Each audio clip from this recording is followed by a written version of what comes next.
So if you guys have been following along with all of the coverage of Jedi Survivor, both on my channel as well as all the other YouTubers who got to go to the early preview event, you will know that the game has been received absolutely amazingly. Everyone, both who was there as well as all just people online who are watching the content, everyone is pretty much saying the game looks and feels amazing, as they should, because the game does look amazing and it definitely felt amazing when I was playing it too. Now, with that being said, I wouldn't be doing my job if I didn't cover both sides of the story. All the content that I've made so far has been pretty much praising the game, and it very much deserves that. But today I wanted to just touch on the one single concern that I have, because like I said, I personally think it is fair to always talk about both sides of the story, and I always try and look at things as objectively as I can. So today's video will definitely be touching more on the negative side of things, but like I said, I'm very, very hyped for this game and it felt amazing. I genuinely think this will be a contender for Game of the Year, so I'm not trying to have a big cry and hate on the game or anything like that, because I know certain YouTubers out there, that is all they do. They whinge, they get views off negative people. That is not what I'm here to do. I'm just here to present both sides of the story. Now, the only single issue that I could come across in the about three and a half hours of playing Jedi Survivor was to do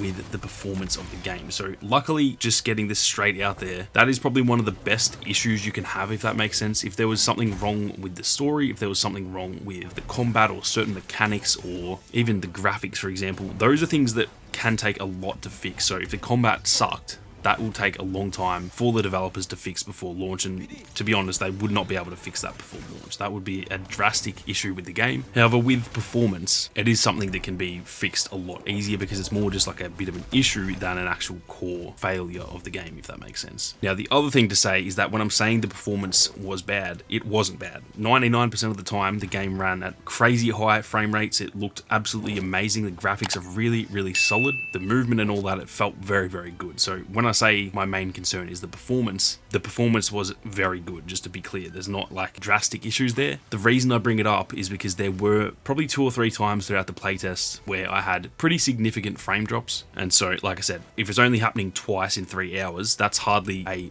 poorly performing game, because the other 99% of the time it was running really, really well, but it was still something that I noticed and I thought it was worth talking about anyway. Now, keep in mind as well that we were playing on what I assume to be pretty beefy PCs. This is EA, they're not some small indie company. I'm pretty sure they can afford to set this room up with a bunch of like super high-end PCs. So I don't know the specs of the PCs, but I'm going to assume they are very, very high-end PCs. And so that is the part where it could be an issue for people who, for example, myself. My PC is really good for editing, but it's not a gaming PC. My graphics card isn't crazy good. So for me, if I was going to be playing on PC, maybe it could turn into an issue. I'm not really sure. We won't actually know about the performance on everyone's platform, both PC and just consoles as well, until the game actually launches. So everything outside of what I actually experienced is just conjecture at the end of the day. I do think the game will run well on console, because the PS5 and the Xbox Series X are both essentially as good as like a fairly high-end PC these days anyway, and they're generally a little bit easier for devs to actually optimize their games for. Most of the time, games actually run better on console than they do on PC in terms of like not having issues. They obviously get better graphics and higher frame rates on PC, but they generally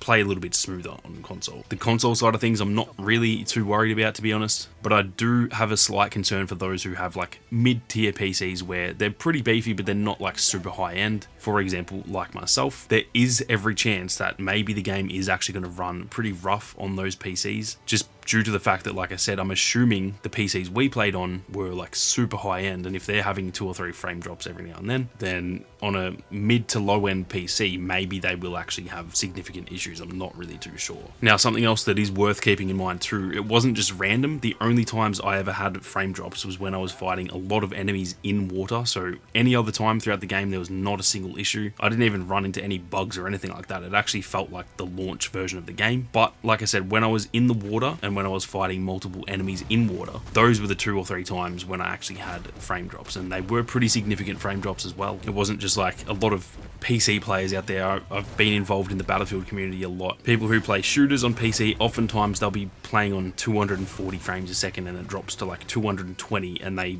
make it out like the game is unplayable, while the rest of us are playing on 60 frames on console. But it wasn't like that. This was actually legitimate frame drops where it was dropping down to like 20 frames a second. It was not really unplayable, but it was very, very noticeable. However, like I said, it was pretty specific to just when I was in the water fighting lots of enemies. I dare say the reason for that is because there is obviously ray tracing in this game, and because of the water, the ray tracing firstly looked very good. The water has like a genuine shine to it, it has like a proper reflection on it, so it looks really good, but I'd imagine it takes a lot of performance out of the game. So I'd imagine it's to do with ray tracing, and if it is, that could even be a good thing, because maybe for those of us who don't really care about the ray tracing, you can just turn the ray tracing off. I'm not 100% sure if you can, because I didn't look through the settings, but most games have the option to turn ray tracing off, and if that is the case, that alone could literally just fix this problem immediately. So that is also worth keeping in mind. Now, the other thing is that the devs were fairly confident they can actually get rid of that too. They did not seem concerned about that at all. They seemed like they pretty much knew that there were going to be some frame drops and it's something they can fix fairly easily. So for me personally, I'm not like super concerned about this. It probably seems like I am concerned because I'm making a whole video on it, but at the end of the day, it felt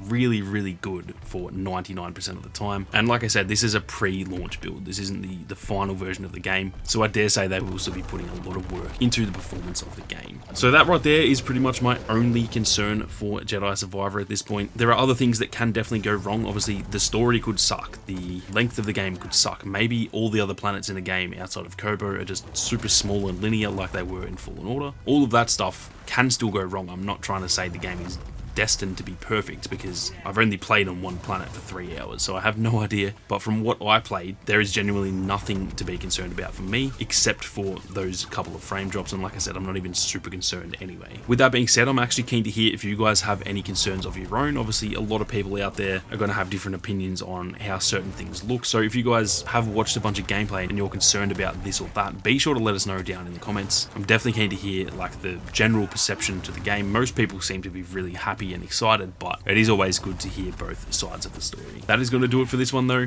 There is still plenty more content on the way, and like I said, this is pretty much the only like negative video that I'm going to be making, because everything else was amazing and there's a lot of really exciting content on the way. So if you guys are new to the channel, be sure to hit that subscribe button and turn on those notifications. But with that being said, thank you all very much for watching. You guys have a great day, and may the force be with you always.